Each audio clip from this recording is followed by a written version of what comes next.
কারণ অ্যাক্টর হিসেবে আমরা বলিউডকে পছন্দ করি, আমরা হলিউডকে পছন্দ করি। আমাদের টার্গেটই থাকে যে আমরা একদিন হলিউড টাচ করব বা আমাদের সিনেমা কানে যাবে। এখন তাই যাচ্ছে। সো এটা আমাদের জন্য অনেক বড় এখন। পাওয়া সো আমার কাছে মনে এটাকে হয়। আটকানো যাবে না তো। তো এর মধ্যে থেকে আমাদেরকে শিখতে হবে যে কোনটা ভালো, আমরা ভালো জিনিসটা পিক করব, আমরা খারাপ জিনিসটা পিক করব না। এটাই অনেকেই আমাদেরকে মনোযোগ বা যাই বলেন এটা নিয়ে আপনি দেখে বলেছেন। এই আরটা হচ্ছে আপনার ব্যক্তিগত কিছু কথা বলি সংগ্রামে।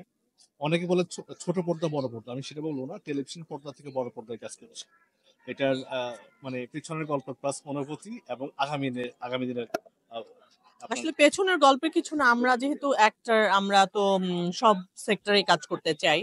সো আর মানে যে অভিনয় করে তার অবশ্যই টেন্ডেন্সি থাকবে যে আমি বড় পর্দায় কাজ করব, সিনেমা হলে কাজ করব, পয়সা দিয়ে মানুষ আমার কাজটা দেখবে। সো সেই ইচ্ছা থেকেই কাজ করা। আর যখন আমরা আম মানে ফুল টার্মে কাজ করতাম, তখন দেখা যেত যে সিনেমার একটা বাজে সময় ছিল, কাটপিসের যুগ ছিল। আমরা সাহস করতে পারিনি সিনেমায় কাজ করার। তারপর যখন ভালো সিনেমাগুলো তৈরি হওয়া শুরু করলো, এখন আমাদেরও ইন্টারেস্ট গ্রো করেছে যে আমরাও কাজ করব এবং ডিফারেন্ট, ডিফারেন্ট ক্যারেক্টার নিয়ে সিনেমা হয়। সো আমরা এখন ইন্টারেস্টেড হচ্ছি যে কাজগুলো করব। তো ভবিষ্যতেও এটাই পরিকল্পনা যে ভালো ক্যারেক্টার পেলে নিশ্চয়ই কাজ করব। না, এই যে ছোট পর্দা বড় পর্দা সেটাও বাদ দিলাম। দেশের গন্ডি পেরিয়ে দুই বাংলা এরপর ছাড়া বিভিন্ন জায়গায় এগুলো প্রদর্শন যখন হয় তখন কেমন লাগে, অথবা তখন খুবই ভালো লাগে। কারণ হচ্ছে কি, আগে মনে হতো যে আমরা আসলে বাংলাদেশটা অনেক ছোট একটা দেশ সারা পৃথিবীর মাঝখানে। তো আমাকে এই দেশ ছেড়ে এই গণ্ডি পেরিয়ে যখন আমি আরেকটা জায়গায় যেয়ে কাজটা করছি, তখন তো স্বাভাবিকভাবেই আমার ভালো লাগার কথা। কারণ অ্যাক্টর হিসেবে আমরা বলিউডকে পছন্দ করি, আমরা হলিউডকে পছন্দ করি। আমাদের টার্গেটই থাকে যে আমরা একদিন হলিউড টাচ করব বা আমাদের সিনেমা কানে যাবে। এখন তাই যাচ্ছে। সো এটা আমাদের জন্য অনেক বড় পাওয়া আমার কাছে মনে হয়।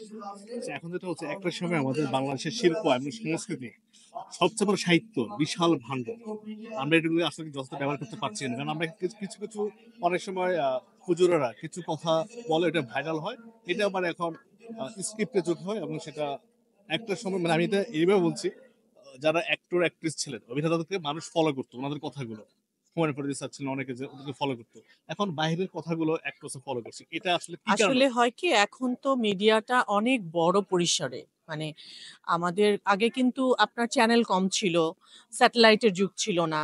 সো মানুষের আর্টিস্টরা একটা কথা বললে সেটুকুই শুনতো। এখন যে যা বলছে সব কথাই মানুষ শুনতে পাচ্ছে বা ওইটাই প্রচার হচ্ছে অনেক বেশি।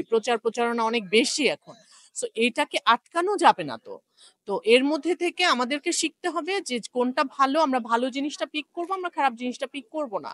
এটাই আমাদেরকে শিখতে হবে এবং আমাদের আম উত্তরসূরিদেরকে এটাই শেখাতে হবে। সুস্থ ধারায় থাকার জন্য আপনার পরামর্শ কি থাকবে?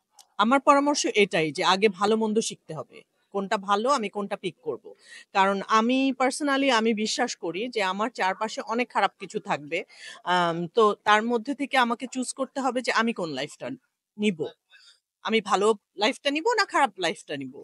যে ভালো লাইফটা নিবে সে ভালো লাইফ লিড করবে। যে খারাপ লাইফটা পছন্দ করবে সে ওটা লিড করবে। এখানে আসলে কাউকে আপনাকে কিন্তু বেঁধে রাখতে পারবে না কেউ। আপনার বাবা-মা যে আপনাকে ছেড়ে দিয়েছে জানে না কিন্তু যে আপনি কি করতে যাচ্ছেন। সো আপনাকেই ডিসাইড করতে হবে যে আপনি কি কাজটা করবেন। ভালোটা করবেন না খারাপটা করবেন। সো সবাইকে ওইটুকুই শিক্ষা দেয়ার। আর এর চেয়ে বেশি কিছু না। আমরা আটকাতে পারবো না কোনো কিছু। যে তুমি এটা বলছো কেন? তুমি এটা করছো কেন? এটা হবে না। আপুর এই পর্যন্ত কয় যুগ কেটেছে? আমার ২৭ বছর হলো আরকি ক্যারিয়ারে। অনেকে এখানে আসছেন, অনেক